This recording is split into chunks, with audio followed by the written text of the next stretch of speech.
بسم الله الرحمن الرحیم حامدا ومصلیه.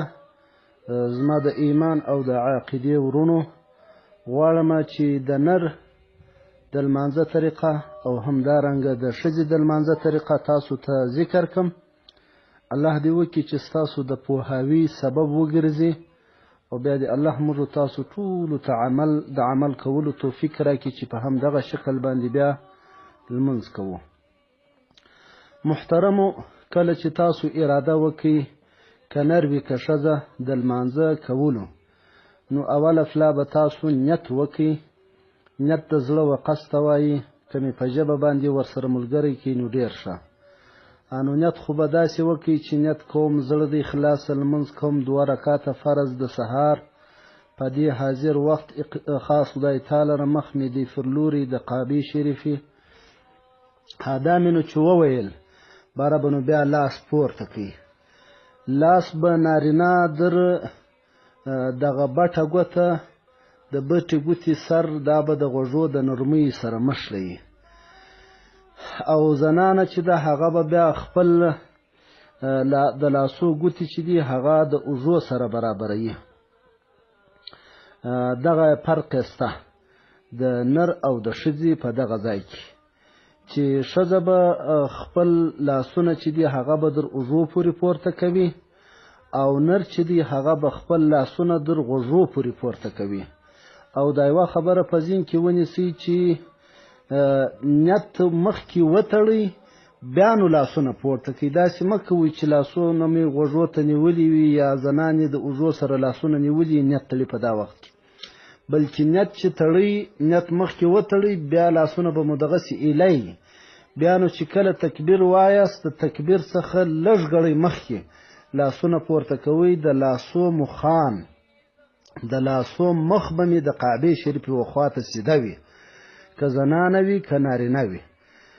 خالد دومره قدر فرق دی چې د زنانې دا در اوږو پورې د ګوتو سرونه بیا د اوږو سره برابر وي، او د نارینه چې دی دا بټې ګوتې بیا د نرمۍ سره د غوږو د نرمۍ سره برابرې وي.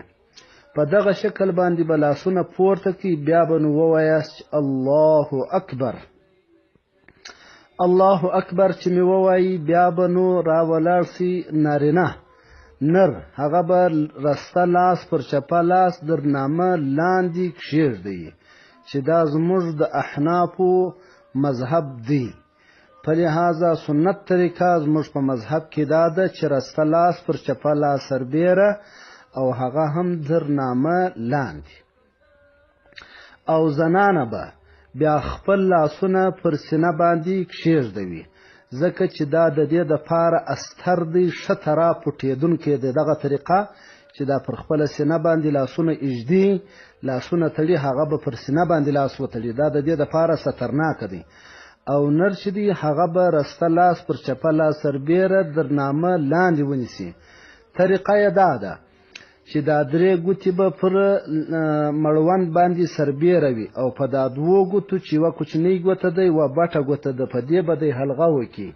په دغه شکل باندې هسې نو لاسونه دی مړه مه سره نیسئ چې بعضې ګوتې پر ایښي بعضې څنګه یي بعضې څنګه. یا دا د رسته لاس 3 ګوتې چې دي دا به د چپه لاس پر دې لیچ باندې پر دا مړوند باندې سربیره پر دا تخته باندې وي، او په دا 2 ګوتو بیا دی حلقه کړي. په دا شکل به لاس ونیسئ. بیا به نو سبحانه ووایاست. سبحانه که نر دی که ښځه ده دواړه بیا وایي.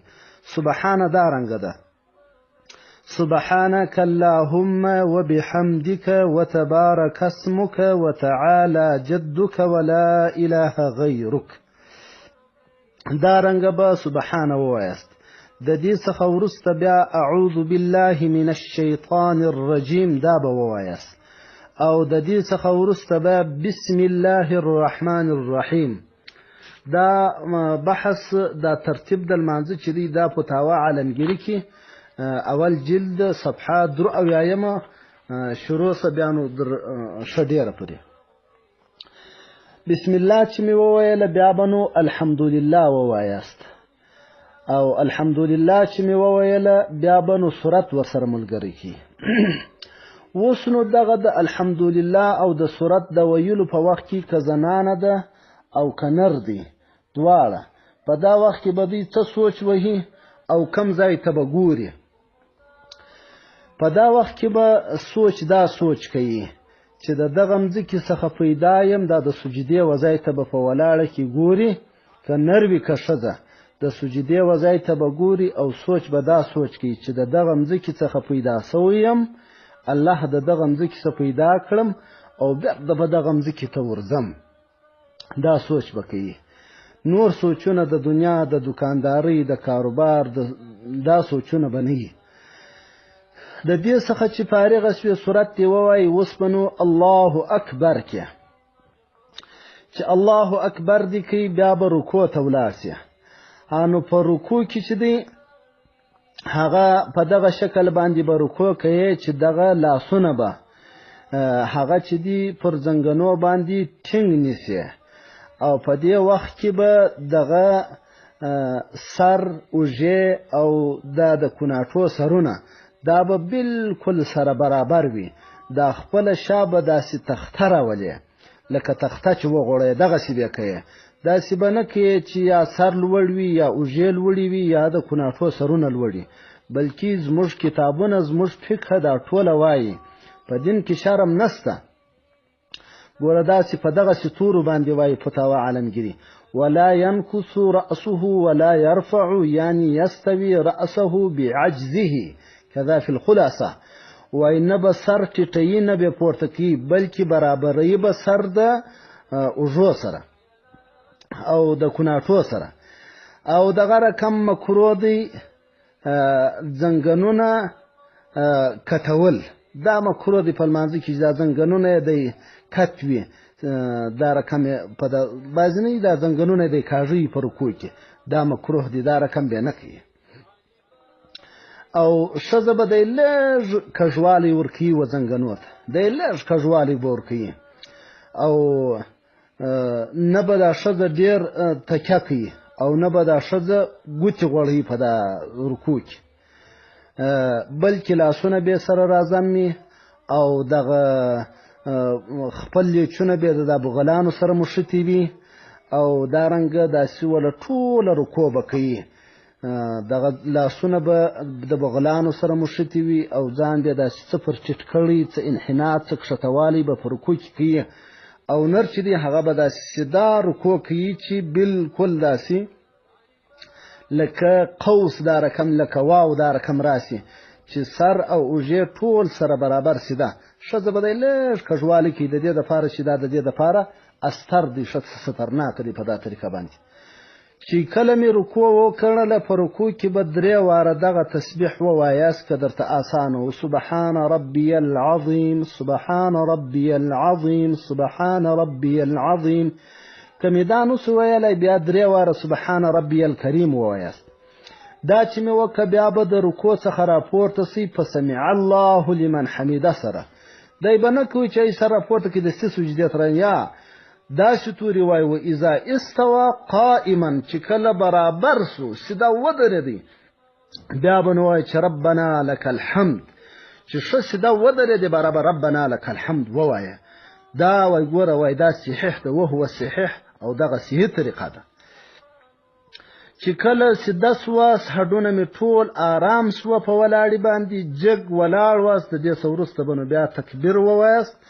د کښته کېدو د سجدې دپاره سجدې ته به ولاړ شي. سجدې ته چې ولاړاست په سجده کې به سبحان ربي الاعلی 3 واره ووایاست.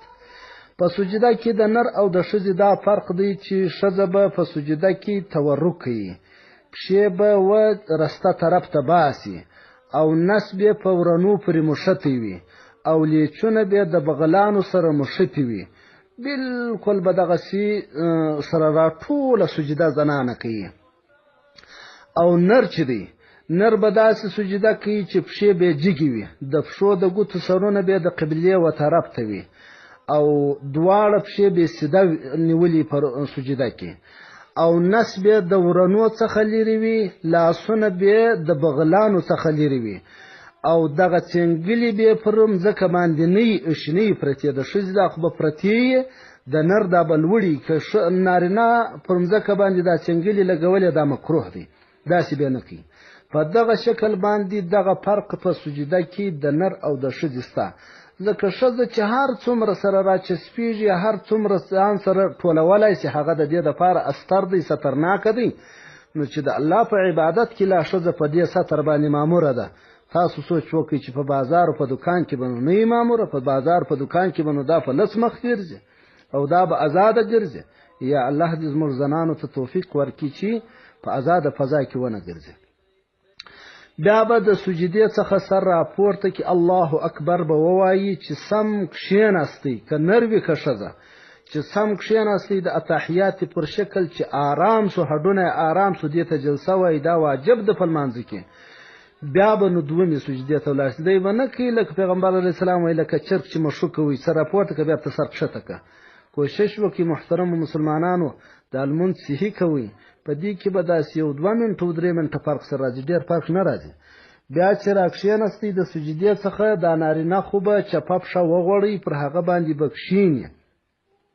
او دا رسته پښه به جګه کې د ګوتو سرونه به د قبلې وخواته کې او ښځه چې ده هغه به تورک کوي داسې تورک چې پر چپه کوناټي به کښېني او پښې به دواړه رسته طرف ته وباسي رسته بغل ته به دی پر بغل دا پښې وباسي دغه طریقه سره به لمونځ کوي دا د اتحیات شکل هم دغه سو او د اول رکعت شکل هم دغه سو او په دغه طریقه دا لمونځ سو الله جل جلاله دې وکړي چې ستاسو سر په خلاصوي وي که د چا سره نه وي په خلاص هغه دې بیا پوښتنه وکړي اول رکعت دوم رکعت هم په دغه شکل دی دریم رکعت هم په دغه شکل دی په دغه ترتیب باندې تاسو لمونځ وکړئ الله دې تاسو ته توفیق درکړي د زده کولو او یوه التحیات بلا درته ووایم التحيات لله والصلوات والطيبات السلام عليك أيها النبي ورحمة الله وبركاته السلام علينا وعلى عباد الله الصالحين أشهد أن لا إله إلا الله وأشهد أن محمدا عبده ورسوله